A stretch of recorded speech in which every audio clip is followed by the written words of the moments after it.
Olá, boa tarde. Eu sou Júlia Mioso e agora estreia aqui no Infomoney TV o Infotrips, um novo programa que a gente vai falar sobre viagens, dicas de planejamento de viagem, tudo que vocês quiserem saber. E para começar, eu trouxe aqui o Eduardo Figueiredo. Bem-vindo, Edu. Obrigado, Júlia. Bom, o Eduardo, entre 2014 e 2015, ele realizou uma viagem de 10 meses por mais de 60 cidades. E ele veio contar aqui pra gente um pouco sobre as experiências dele e como foi gastar pouco nessa viagem, como que ele fez para não gastar muito. Então, bom, Edu, conta pra gente como foi sua viagem, por quais países e cidades você passou e como que ela foi, assim, como que aconteceu. Bom, aí você abriu uma janela para eu falar por 1 hora aqui, né? Então, foram, na verdade, 105 cidades por 17 países que eu viajei em quase 10 meses. Eu comecei, na verdade, essa viagem surgiu não por um planejamento, mas como uma consequência de um fim de namoro. E então eu estava indo viajar para Berlim para morar com a minha namorada, ex-namorada hoje. Só que eu decidi que antes de ir para Berlim eu queria conhecer a Rússia. Para conhecer a Rússia, eu falei, o melhor jeito de conhecer a Rússia é atravessar a Rússia inteira. Então eu decidi fazer essa viagem que é a Transiberiana, que atravessa a Rússia de ponta a ponta. E se eu queria terminar em Berlim, eu tinha que começar do leste. Então, para chegar em Vladivostok, que é o extremo leste da Rússia, eu decidi que eu tinha que pegar um voo para a Coreia do Sul. Estou explicando para essa história fazer sentido. Então, eu tinha um voo para a Coreia do Sul. Quando eu terminei o namoro com a minha ex-namorada, então, de repente, eu tinha um voo sem volta para a Coreia e não tinha mais Berlim, não tinha mais namorada, não tinha mais destino. E começou essa viagem meio maluca de quase volta ao mundo, onde passei por 17 países em quase 10 meses, atravessando a Rússia, e depois fui para Finlândia, Noruega, Suécia, Dinamarca, Alemanha, depois fui para todo o leste europeu, Ucrânia, Bósnia, Sérvia, Croácia, desci para a Grécia, fui para o Marrocos, Espanha, Portugal, teve muita coisa. Então, praticamente a Europa toda, né? Teve principalmente o leste europeu. Uhum. Legal. E como você se planejou para uma viagem que a princípio duraria 2, 3 meses e acabou durando quase 10? Como que você se organizou financeiramente, enfim, para deixar tudo aqui no Brasil e ficar viajando por esse tempo? Então, eu tinha uma empresa na época, e meu primeiro passo foi dar a minha parte da empresa para o meu sócio, porque eu queria me desconectar rápido de tudo que me segurava aqui. Só que eu sempre trabalhei como fotógrafo e como designer, como freelancer. Então, foi um processo de assim, alguns meses, onde eu falei, tá, eu tenho esse tempo para trabalhar e eu gastava o mínimo possível em São Paulo. Eu comecei a sair menos com os amigos, talvez, dar uma economizada aqui, uma economizada ali para juntar o máximo. E eu acho que alguns meses eu calculei que eu ia morar em Berlim, né? Então eu tinha 3 meses de visto para conseguir um trabalho lá. Eu calculei que com algo em torno de uns de 4 a 5 mil euros era um dinheiro que eu conseguiria ficar esse tempo lá e depois segue o jogo. 4 mil euros para 10 meses é uma quantia bem baixa, né? Porque normalmente para viagens de 1 mês o pessoal leva mais ou menos essa quantia. Como que durante a viagem você fez para economizar tanto? Que custos você cortou? Como você economizou e gastou tão pouco durante esse tempo? Tá, essa é uma pergunta que dá para ir longe também.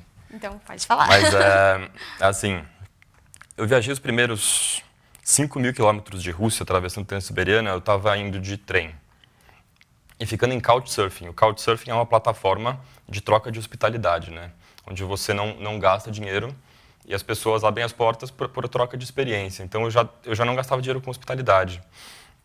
E daí, na metade do caminho, eu conheci um rapaz que falou assim para mim, pô, por que você não viaja de carona? Eu estava no meio da Rússia, né? E daí eu falei, você tá louco, vou viajar de carona no meio da Rússia? Você fala russo?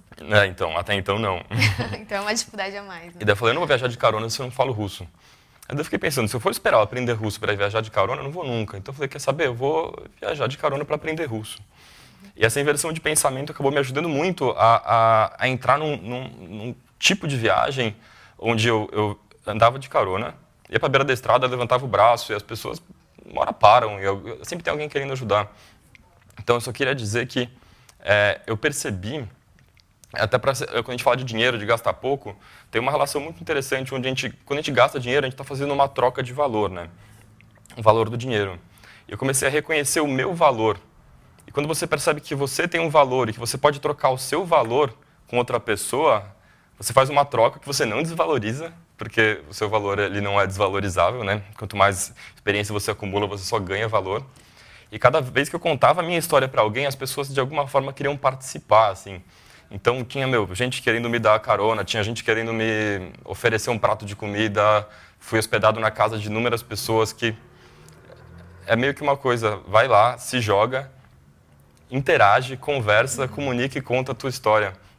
Eu acho que é uma bola de neve inevitável de cada vez mais gente querer participar da tua viagem, da tua história e te ajudar e cada vez você gastar menos. Então, os dois principais gastos, as que a gente pode dizer que é hospedagem e transporte, você não teve durante a viagem? Sim, eu acho que nesses 10 meses de viagem, eu posso dizer que eu acho que transporte e hospedagem eu gastei uns 15 a 20% da viagem, assim. De vezes que eu me transportei, de vezes que eu me hospedei. Legal. E desses lugares que você visitou, qual foi o mais difícil de interagir com as pessoas e criar essa conexão, né? De trocar a sua conversa, você ficar na casa das pessoas de graça. Você teve algum país em que você enfrentou uma resistência das pessoas em se abrir? Sabe que quando eu entrei na Rússia, eu achei que a Rússia ia ser um lugar muito frio, né?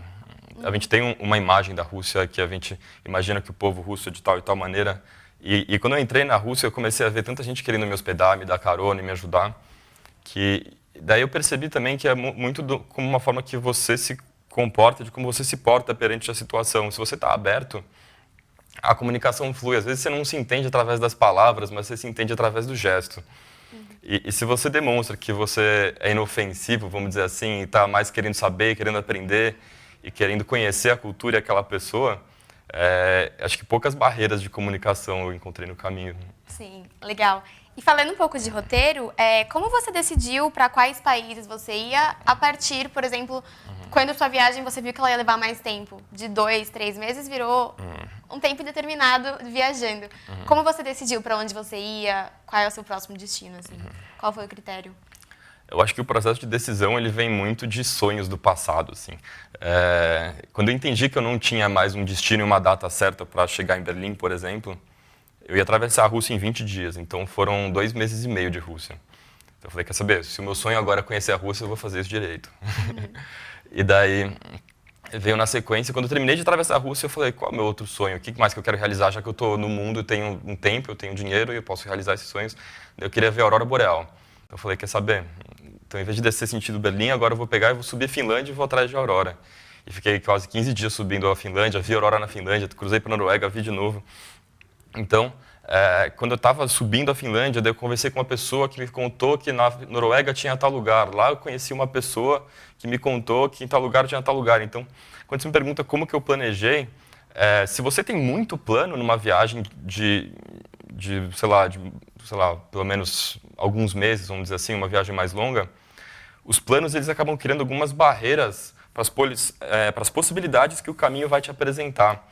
Então, acho que a minha resposta agora, resumindo um pouco, é deixar o caminho te mostrar o caminho, sabe?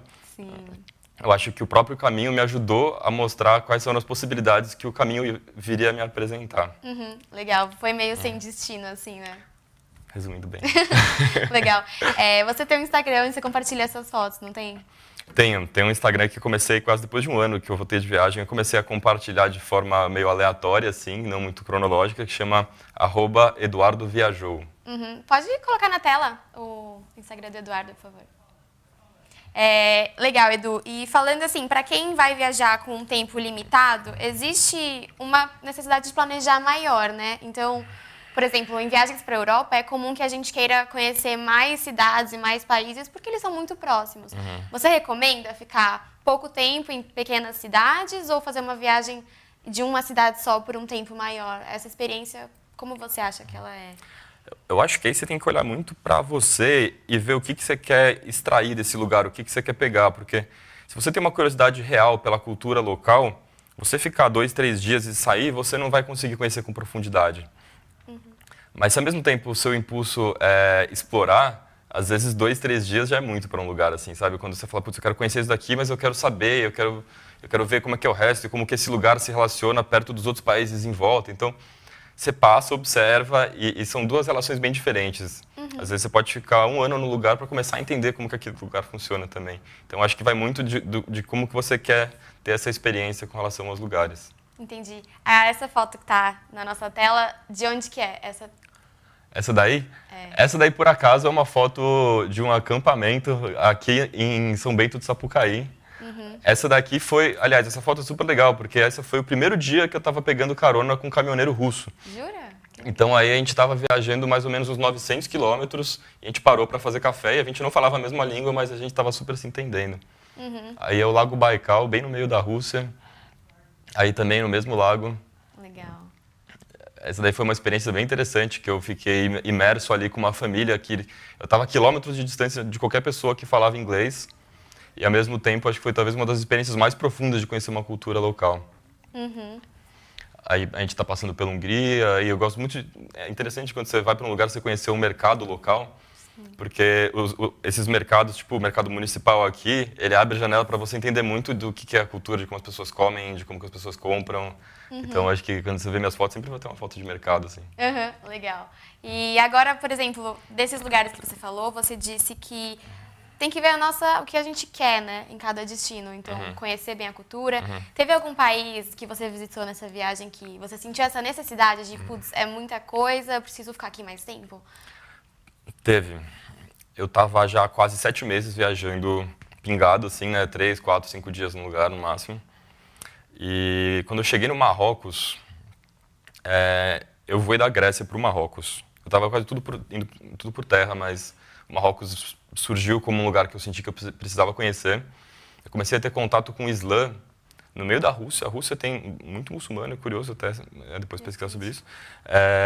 E depois na região da Bósnia, Sérvia. E daí, quando surgiu essa ideia do Marrocos, eu falei, eu quero desmistificar um pouco essa coisa do Islã.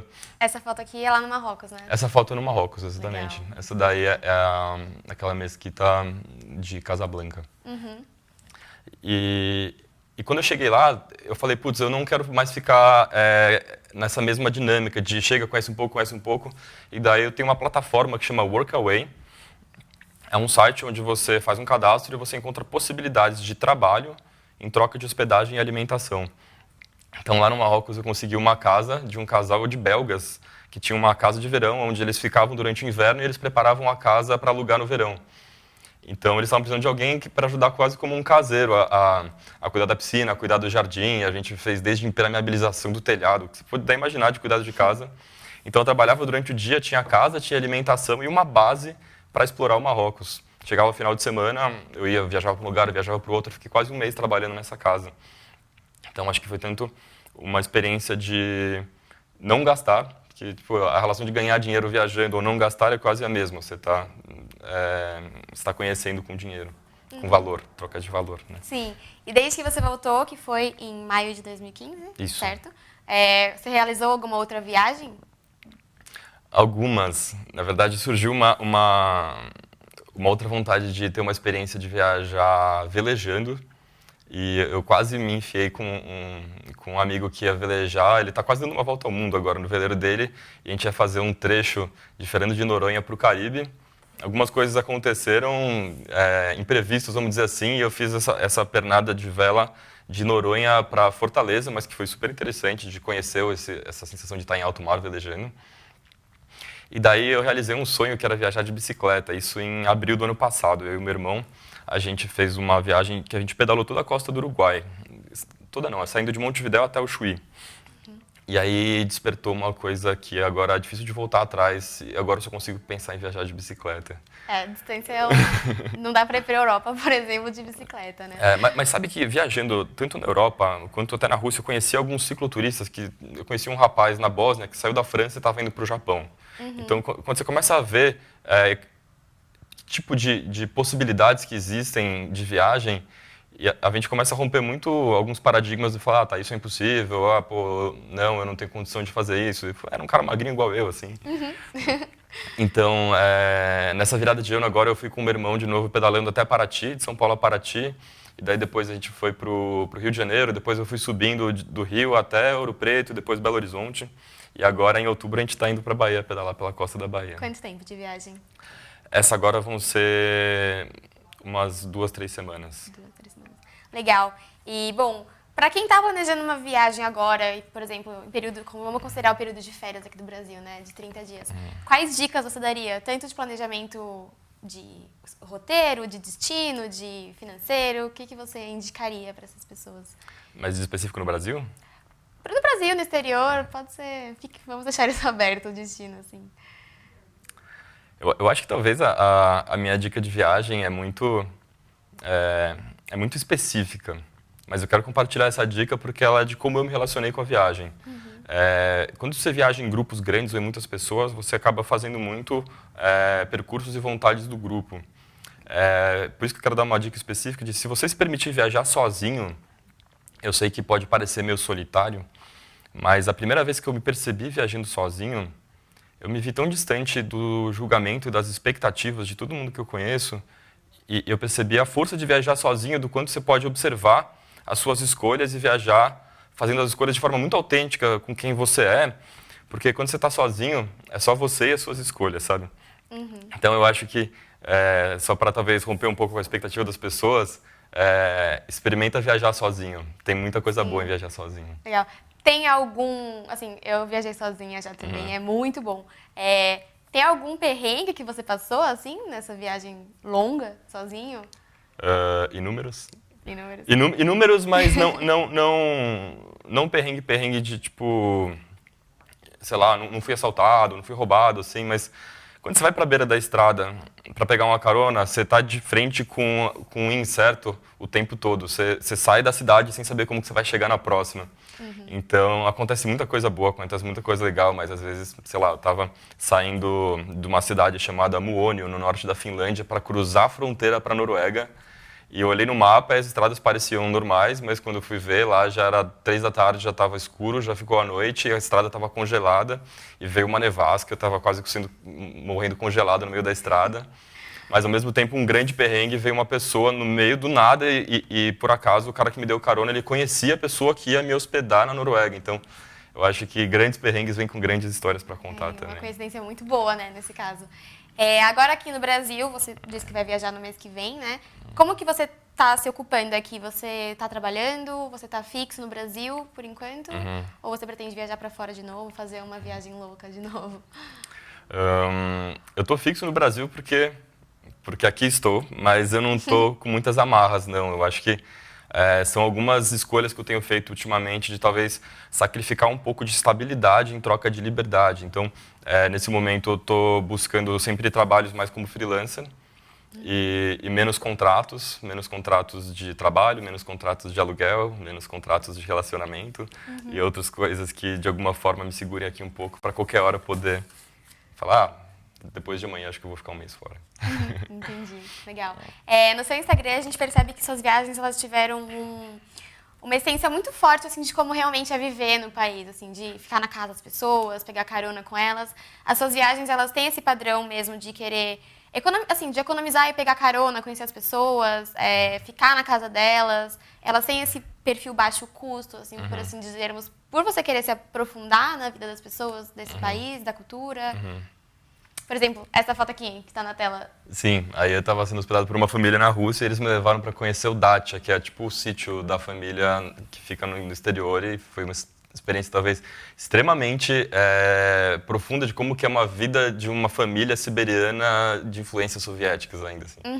Sim. Mas eu acho que a resposta, vou ser bem honesto para você, eu busquei alternativas de viver a experiência das famílias buscando uma viagem de baixo custo. Depois que eu descobri a riqueza desse tipo de experiência, eu acho mesmo que com dinheiro sobrando, eu acho que eu gostaria de viajar dessa forma, porque parece que me faz muito mais sentido viajar e conhecer os lugares assim dessa forma de você ficar hospedado por um cara que vai me levar para ir para um boteco tomar cerveja com os amigos dele, e não ir com um monte de gringo que eu conheci num hostel para ir num museu. Sem desmerecer o encontro com os gringos de museu. Sim. Então, agora eu estava pedalando pelo sul de Minas e eu fui para Conselheiro Lafayette. Lá eu fiquei hospedado pelo Couchsurfing com uma família de Conselheiro Lafayette. E eles me levaram para o clube, onde a família vai todo dia. Eu achei aquilo sensacional, porque eu falei, quando que eu imaginei que eu ia conhecer a vida de uma família de Conselheiro Lafayette no sul de Minas e o clube, assim, sabe? Às vezes são coisas que a gente não valoriza, mas me pareceu tão rico, assim. Então, eu acho que é difícil voltar atrás até. Não que eu não ficaria num resort super luxuoso, eu adoraria também. É uma ótima experiência, né? Nunca é suficiente. E, bom, você que está sempre... Você comentou que não procura amarras e está sempre querendo, sei lá, liberdade, poder ter essa mobilidade de viajar quando quiser. Você se considera um nômade digital, por assim dizer? Essas pessoas que largam tudo e vão viajar, vão trabalhar pelo mundo? Vocês se consideram desses? Em partes. Os 10 meses que eu fiquei viajando, eu estava com o meu computador e eu me comunicava com as pessoas e eu tinha a possibilidade de trabalhar, mas eu optei não trabalhar nesse período porque eu queria viver mais intensamente as experiências que eu estava tendo. O nômade digital é muito legal, mas quando você quer conciliar trabalho e viagem, ao mesmo tempo, tem esse dilema, assim, de às vezes você acabar não conseguindo fazer os dois com muita profundidade. Para quem é organizado, dá. Eu não sou muito organizado. Eu vou querer conhecer muito e talvez trabalhar pouco. Mas, de alguma forma, o meu estilo de vida hoje me permite ser um nômade digital em qualquer lugar. Eu estou trabalhando aqui na Faria Lima ou estou em Belo Horizonte visitando um amigo, eu estou trabalhando também. Então, é por isso que eu falo aqui em partes, porque acho que sim, eu sou um nômade digital de alguma forma mesmo, não sendo esse típico nômade digital que está na Tailândia, na beira da praia, e o cara é programador, por exemplo. Assim. Sim. E depois de visitar tantos lugares, assim, existe algum que você ainda está nos seus sonhos de conhecer? Qual que é o destino que você quer conhecer e ainda não passou? Tem tantos. É. Eu acho que um lado que hoje me chama, eu conheci muito a Rússia por influência da minha família. Eu tenho uma bisavó e um bisavô que são russos, falecidos já. E o meu avô, o pai do meu pai, ele nasceu na China. Ele não é chinês, ele é descendente, a ascendência dele é portuguesa. E como conheci todo o lado da minha avó, que era o lado russo, eu tenho um chamado hoje para conhecer a China. Então, em algum momento ainda eu vou me perder ali pela China por algum tempo. Existe algum plano já ou ainda está em aberto? Está em aberto. Está em aberto? Está em aberto. Mas, assim, tem algumas sementinhas que já estão sendo plantadas. Legal. E, bom, só para complementar, foram 110 cidades? 105 cidades. 105 cidades. Legal. Nesse meio tempo, você, óbvio, foi vendo seus caminhos, foi vendo na hora para onde ia. Como conciliar, assim, tantas cidades diferentes, tantas culturas diferentes, sei lá, passando 3, 4 dias em cada cidade? Como você se adapta tão rápido, assim, a algo? Eu acho que não é uma coisa tão fácil quando você está fazendo uma viagem que você está um pouco superficial, assim. A Rússia eu fiquei quase 3 meses, então eu tive esse espaço de tempo para poder conhecer muito profundamente uma cultura estranha. Eu acho que pela primeira vez que eu conheci com muita profundidade uma cultura diferente, eu acho que eu aprendi mecanismos de como você explorar uma cultura local. E quando eu cheguei, por exemplo, eu cruzei a fronteira para a Finlândia, eu falei, opa, língua nova, cultura nova, povo novo, moeda nova. E daí eu sofri um pouco nos primeiros dias, e daí depois eu já cruzei para a Noruega, e depois para a Dinamarca, e depois para a Alemanha, e depois para a Hungria. Então eu acho que o próprio processo de você conhecer culturas te ensina a cada vez mais falar, tá, eu não vou ficar visitando igreja aqui, eu vou, sei lá, conhecer as pessoas na rua e vou conversar e vou sair com a família que está me hospedando. Então eu acho que o próprio processo de viagem vai te ensinando a como ter esse tipo de convívio e como extrair o máximo disso. Legal. E além do fato de você recomendar muito que as pessoas viajem sozinhas, você tem alguma outra dica, alguma recomendação, seja de destino, enfim, de planejamento também? Tem um monte, dá vontade de falar de todo lugar que eu fui, que tem tanta coisa linda. Sei lá, se for falar acho que um dos lugares mais bonitos que eu fui enquanto eu estava viajando foi a viagem que eu desci a costa da Noruega. A Noruega, eu acho que de norte a sul, é de tirar o fôlego. Acho que é uma viagem que eu recomendo, além de ser um dos lugares mais caros do mundo. Então, ali eu lembro que teve até uma cena que eu fui no mercado e comprei umas bananas e uns tomates e fui sentar na praça para comer. E veio um cara, tudo meio mal vestido e tal, assim, veio vindo na minha direção. E por um segundo, vendo uma memória já de experiência de São Paulo, achei que aquele cara ia me pedir alguma ajuda. E daí o cara veio me oferecer ajuda, perguntar se estava tudo bem comigo, assim. E daí eu lembro que nessa hora eu até percebi, eu falei, interessante, a gente está longe daqui, vivendo coisas tão diferentes e eu estou com alguns preconceitos, assim. Então, o povo norueguês, a experiência que eu tive lá foi muito legal. Outra coisa que foi uma experiência que eu acho que vale compartilhar, quando eu estava para completar 9 meses de viagem, eu estava no norte da Espanha e eu fiz um dos caminhos de Santiago de Compostela. E, foi, acho que, uma viagem dentro da viagem, assim. Quando eu falo uma viagem, foi tanta coisa em 14 dias andando 350 quilômetros. Foi o caminho primitivo, né? Tem muitos dos caminhos de Santiago. Então, eu acho que quando falam, e aí, o que vocês me sugerem, alguma coisa de viagem? Eu falei, meu, já pensou em fazer um caminho de Santiago? Sim, existem alguns mais curtos também, né? Pra quem não tem tanto tempo. O que eu fiz foi esse. O caminho francês, que é o mais famoso, eles são 800 quilômetros, que dá um mês de caminhada. O que eu fiz era 2 semanas, que era o tempo que eu tinha. Que eu ia encontrar meus pais, que a gente se encontrou em Portugal depois. Sim, legal. Bom, acho que era isso. Você quer compartilhar mais alguma coisa, Edu? Falar mais alguma coisa pro pessoal que está assistindo? Não, acho que, quem quiser depois me procurar, tem esse Instagram, Eduardo Viajou, que dá para mandar mensagem, depois conversar também. E eu vou falar, nem me abre a janela para contar a história, porque eu vou ficar mais 1 hora contando a história aqui. Edu, então, muito obrigada por ter vindo e ter compartilhado suas experiências e dicas com o pessoal. De verdade, acredito que tenha sido ótimo para todo mundo. Obrigado a você, Júlia, pelo convite. Bom, então, até a próxima e obrigada por terem acompanhado o nosso programa.